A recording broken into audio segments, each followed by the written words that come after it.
అశోకుడు అశోకుడు సాంచీలో గోపాల నగరంలో నిర్మించిన స్తూపము బౌద్ధ స్తూపం. మామూలుగా గౌతమ బుద్ధుని అస్థికలు కేశాలు ఇలాంటివన్నీ పెట్టి ఒక కట్టడాన్ని కడతారు. ఈ విధంగా గోళాకారం దాన్ని స్తూపము అంటారు. ఉపయోగించుకునే 200 రూపాయల కరెన్సీ నోటు పైన ఉంటుంది. నేను 2 సార్లు ఆ ప్రదేశానికి వెళ్ళాను. మధ్యప్రదేశ్లో గోపాల నగరం దగ్గర ఉంటుంది.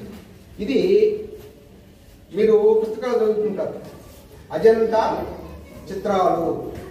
అజంతా అనేది గుహాలయాలు. ఈ విధంగా ఒక కొండ చుట్టూ ఆ కొండ వాలు వెంబడి గుహల్ని తవ్వి అద్భుతమైన శిల్పాలు చిత్రాలు చెక్కారు, శిల్పాలు చేశారు.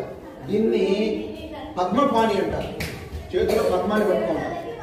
ఈ శిల్పాలని ఆ రోజుల్లో మసిబొగ్గు బంకమన్ను పేడలు కరిగేసి ఆ విధంగా చెక్కారు. ప్రపంచంలోనే అతి ప్రాచీనమైన అద్భుతమైన చిత్రకళ ఇది అజంతా చిత్రకళ. ఇంకా ఇది ఎల్లోరా, అజంతా సమీపంలో ఎల్లోరా అనే ఒక ప్రదేశం ఉంది. అక్కడ గుహాలయాలు. ఒకే రాతిని కొండని పైన చెప్పుకుంటూ దేవాలయం చెక్కారు. ఆ దేవాలయం ఒక పక్క రామాయణ కథలు ఉంటాయి, ఇంకొక మహాభారతం. ఇది చూడండి, రాతి ధ్వజస్తంభం. ఇది 20 రూపాయల నోటు మీద ఉంటుంది. మనం ఉపయోగించిన 20 రూపాయల నోటు మీద ఉంటుంది. ఇది మన దగ్గరగా ఉండే మహాబలిపురం. మహాబలిపురంలో పల్లవుల కాలంలో శిల్పకళ ఇది. పాండవ రథాలు కలిగింది. ఇక్కడ దీని గంగావతరణం అనే శిల్పం. ఇది ప్రపంచ శిల్పకళ చరిత్రలో గొప్ప శిల్పం. ఇది కైలాసనాథ దేవాలయం. మహాబలిపురంలో ఉండే తీర దేవాలయం కైలాసనాథ్ దేవాలయం. మన ప్రధానమంత్రి నరేంద్ర మోడీ, చైనా అధ్యక్షుడు జిన్పింగ్ కూడా వచ్చి సందర్శించారు దాన్ని. ఇంక ఇది కూడా అదే సాంచి స్తూపంలో శిల్పాలు. ఇవి బుద్ధుని జాతక కథలు. బుద్ధుడు ఏ విధంగా జన్మించాడు, పెద్ద ఎత్తున పెళ్లి చేసుకోవడం, ఆయన పిల్ల కొడుకు పుట్టిన తర్వాత భార్యను వదిలేసి సన్యాసిగా మారడం, అవన్నీ కథల రూపంలో చెప్పుకుంటారు. ఇది జైపూర్లో ఉండే హవామహల్ సూర్య దేవాలయం. ఒక రథం లాగా దేవాలయం ఉంటుంది. 24 చక్రాలు ఉంటాయి. మీద ఉంటుంది 10 రూపాయల నోటు మీద. ఈ చక్రం ఉండే ఆకులు సమయాన్ని తెలియజేస్తాయి. గడియలు, నిమిషాలు, సెకండ్ల సమయాన్ని తెలియజేస్తాయి. అది ఇది బృహదీశ్వరాలయం. అతి పెద్ద శివాలయం, ప్రపంచంలో అతి పెద్ద శివాలయం. తంజావూరులో ఉంటుంది. చోళుల కాలం ఉన్న శిల్పకళ. దీని మీద ఈ రాయి 80 టన్నులు ఉంటుంది. ఒక పెద్ద వాల్తలం వేసి ఏనుగులతో ఆ రాయిని అక్కడ చేర్చారు. 1000 సంవత్సరాలైన ఆ దేవాలయం బట్టి. అద్భుతమైన దేవాలయం. ఇక్కడికి వెళ్ళాను నేను, ఇక్కడికి వెళ్ళాను, ఈ ప్రదేశానికి కూడా వెళ్ళి ఇవన్నీ నేను 2012లో పాత హై స్కూల్లో పనిచేస్తే ఒక మ్యూజియం తయారు చేశాను. ఈ బొమ్మలన్నీ చేసి పెట్టాను. ఇవన్నీ మన దేశ ప్రాచీన చరిత్ర. ఆ రోజుల్లో వాళ్ళు ఎలాంటి మిషన్లు లేకుండా, టెక్నాలజీతో లేకుండా చేతితోనే అద్భుతమైన శిల్పాలు చెక్కారు. చేసుకుని మొక్క కవలేకలతో బొమ్మలు పావాలు పలకిస్తారు. ఇది ఒగ్గు కథ. ఇది తోలు. ఇది కూడా కొయ్యి బొమ్మల ఆట. ఇది వీధి భాగవతం అంటారు. వీధి భాగవతం అంటారు దీన్ని. ఇది కూడా తోలు బొమ్మల ఆట. ఇవన్నీ ఈ టీవీలు సినిమాలు రాకముందు మన గ్రామాల్లో మన తాత ముత్తాతలు ఈ కళాకారులు ప్రదర్శించిన ఈ నాటకాలు అవి చూసి ఆనందించారు. ఒక 100 ఏళ్ల క్రితం ఈ డ్యాన్స్ కళ ఉండేది మన దేశంలో. దీన్ని ఒడిస్సా రాష్ట్రంలో ఉండే నాట్య వీధి.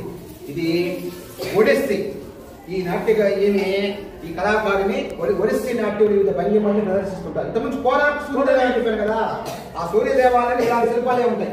ఇది మణిపురి నాట్యం. అద్భుతంగా ఉంటుంది. ఇది కూడా మణిపురి నాట్య భంగిమలి. మణిపురి నాట్యం ఇది ఇక్కడ మణిపూర్ అనే రాష్ట్రం ఉంది అస్సాం దగ్గర. ఆ రాష్ట్రంలోనే నాట్య రీతి. ఇది విజయనగర శిల్పకళ.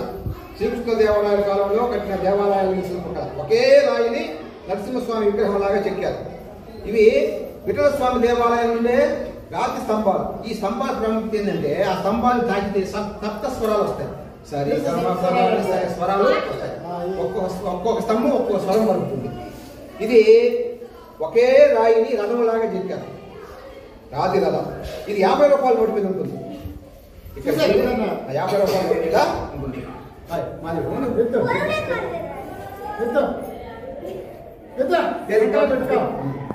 దాన్ని రాతి చెప్ప అంటారు.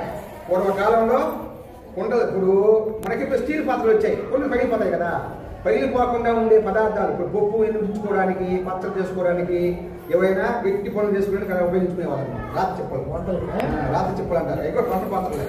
స్టీల్ వచ్చిన తర్వాత అది వాడకం తగ్గిపోయింది. ఒక 100 ఏళ్ల క్రితం, ఒక 50 ఏళ్ల క్రితం పల్లెల్లో ఇళ్లలో ఆ రాతి చెప్పలు ఉండేవి. రాయినే ఒక గిన్నెలాగా చెక్కారు.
మీ టెక్స్ట్ బుక్లో చరిత్ర పాఠాల్లో చదువుకునే అంశాలు.